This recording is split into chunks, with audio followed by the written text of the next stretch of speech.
When you were, let's say 10, 12 years of age, you looked at somebody, they were just fine. Suddenly you became 14, 15, your intelligence got hijacked by your hormones. You look at somebody, every bump on their body looks like a world by itself. Today, I would say 95% of human energy is either invested in sex or money. Yes or no? These are two small aspects of your life. One is about your survival, another is a certain aspect of your physiology, okay? It has become so big because somebody told you these two things are wrong. Telling him that girl is for you, his mind is going crazy. He watches movies, these days pornographic stuff is all over the place, he's watching it on the phone. So he thinks this is what every girl wants. He is unable to think beyond that, you must understand his problem.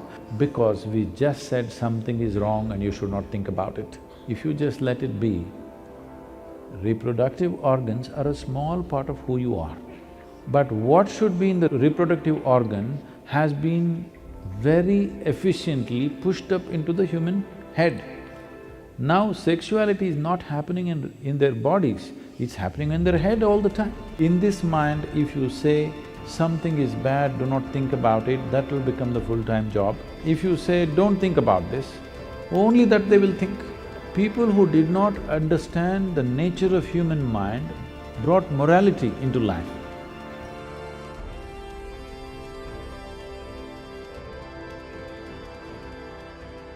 So there are many reasons why one indulges in sex. For some, it is just pleasure.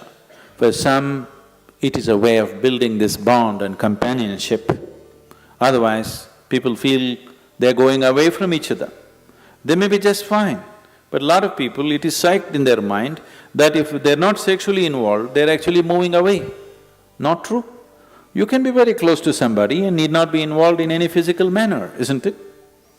But societies are psyching, especially in this part of the world, people are hugely psyched.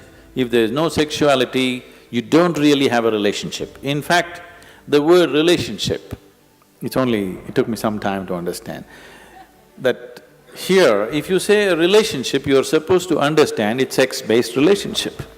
Nothing else is a relationship.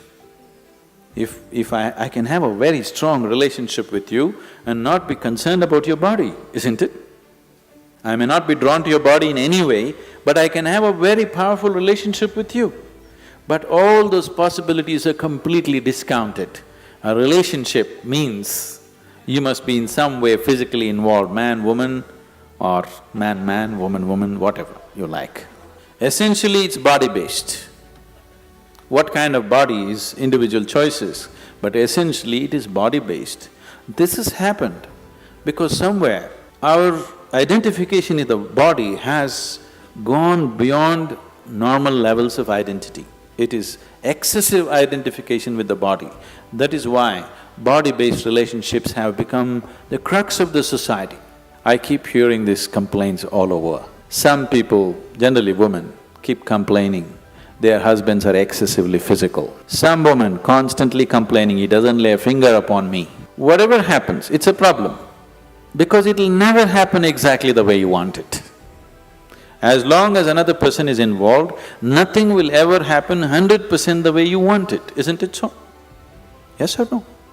It never will. It doesn't matter if you get married to your god, it still won't happen.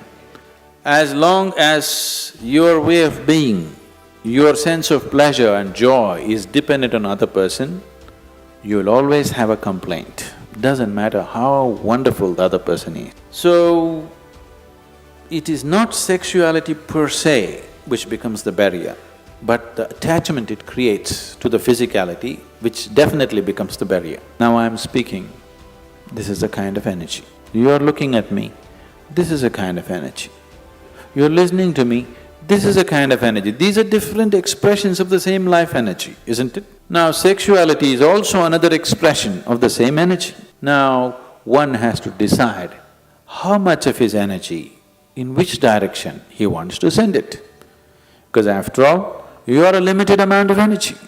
This question is coming from a certain amount of bits and pieces, the gossip that you have heard about how you could assimilate your own semen and raise it up to your higher possibility, yes, it is true. At the same time, it is not because of abstinence that one does it, it is because of internalizing your energies that you do it.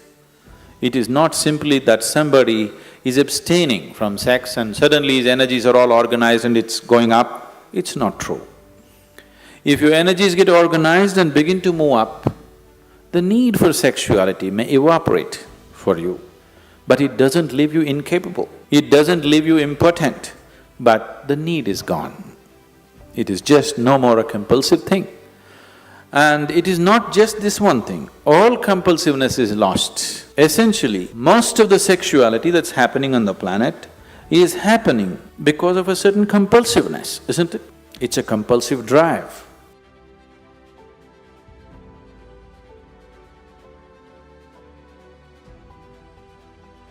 It is not the sexuality which limits it, but it's the excessive identity with the physicality which limits it. If you make it too big, you will become perverted in your head. If you try to obliterate it, you will become even more perverted in your mind.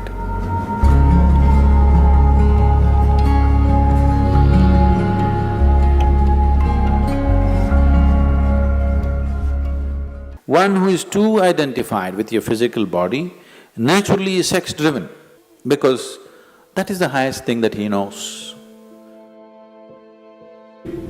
There are ways we can make you find something which is far bigger than this. Once you taste something better, I don't have to tell you, give this up or give that up, it'll anyway fall off, isn't it? There are ways to do certain sadhana which is more intense than sexuality, which is more ecstatic than sexuality. On one level, if you look at it, all dimensions of yoga, one way or the other, are ultimately trying to activate the pineal. Because once it begins its secretion, everything about you becomes sweet and beautiful. It creates a whole inner pleasure, which makes all the outer pleasures look like kindergarten stuff. That's the reason yogis are just sitting with eyes closed, not because they're against pleasure, they're against small pleasures, that's all.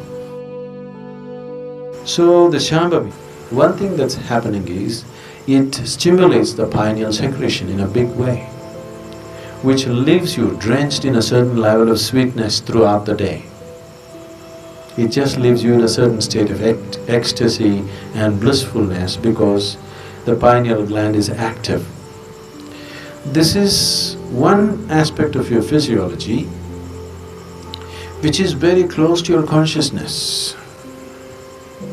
Rest of the physiology is about survival, but pineal gland is one aspect of your physiology which is very, very close to transcending the physical.